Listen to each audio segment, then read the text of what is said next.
Ayo Sehat tentunya masih bersama saya Dr. Made. Dok, tadi sebelum jeda pertanyaan saya, orang seperti apa yang rentan terkena hipertensi? Monggo dok. Ya, sebetulnya semua orang itu bisa terkena hipertensi. Karena hipertensi itu dasarnya adalah karena kekakuan pembuluh darah.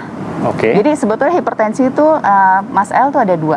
Hipertensi yang primer dan hipertensi yang sekunder. Oke, dibagi dua ya? Ya, primer itu yang kita tidak ketahui penyebabnya, tapi sebagian besar karena hal-hal tadi, kekakuan pembuluh darah dan sebagainya. Oh, berarti tapi tidak yang ini kedua, yang sekunder itu karena ada penyakit yang mendasarinya. Oh, oke. Ya, misalnya ada kelainan ginjal, ya kelainan hormon dan sebagainya. Nah, itu bisa. Nah, jadi siapa saja yang berisiko? Satu, kita semua. Ya, kalau kita bertambah usia karena pembuluh darah kita kaku, maka kita berisiko untuk terjadi hipertensi. Oh, justru semakin tua itu semakin berisiko ya, Pak? Karena pembuluh darah kita kaku, maka tekanan di dalam pembuluh darah akan meningkat. Nah, biasanya orang di atas usia 45 tahun 45 itu udah mulai terjadi kekakuan pembuluh darah. Kedua adalah laki-laki. Oke, laki-laki lebih laki-laki rentan. lebih Kenapa rentan nih, Dok? menderita hipertensi. Ya, salah satunya karena masalah hormonal. Jadi perempuan itu lebih sedikit menderita hipertensi. Itu kalau kejadiannya sebelum kita menopause. Oke. Ya, Sebelum. tapi setelah wanita menopause, maka nggak ada lagi perlindungan dari hormon estrogen. Oke, baik. Gitu. Maka kejadiannya setelah menopause adalah sama dengan orang yang laki-laki. Laki-laki. Gitu. Kemudian orang yang ada riwayat keluarga menderita hipertensi, misalnya papanya, genetik ya? Betul, kakeknya, neneknya, atau siapa yang menderita hipertensi, dia bisa terkena hipertensi. Dan yang lebih sering lagi adalah orang yang, ya kita lihat banyak contohnya, orang yang gemuk.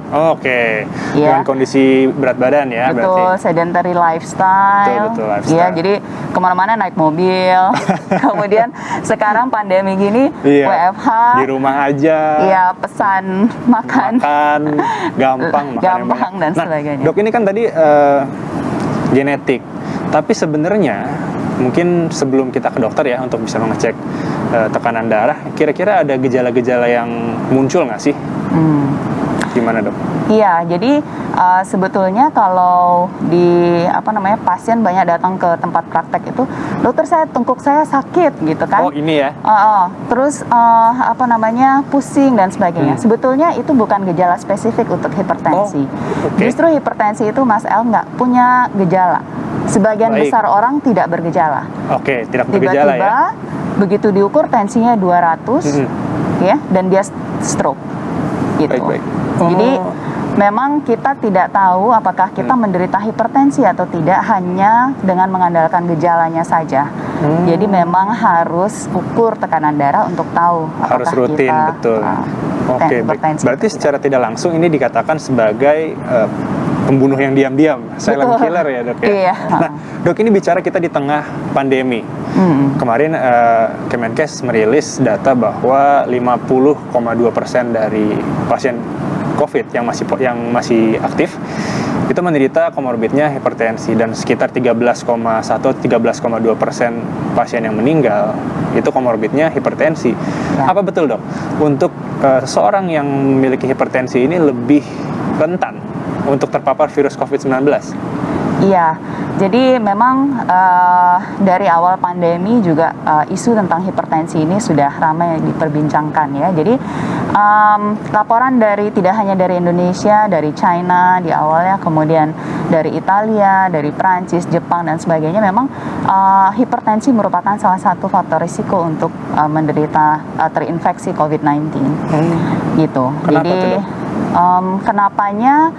Karena kalau kita lihat cara virus itu masuk, SARS-CoV-2 ya, kalau virus COVID ini, dia masuk melalui jalur ACE2 ya.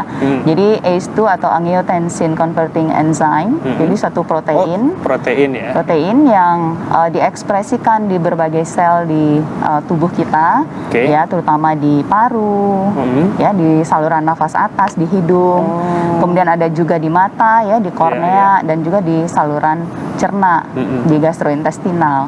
Nah, virus itu masuk menempel di sel ya, kemudian melalui reseptor dari ACE2 ini.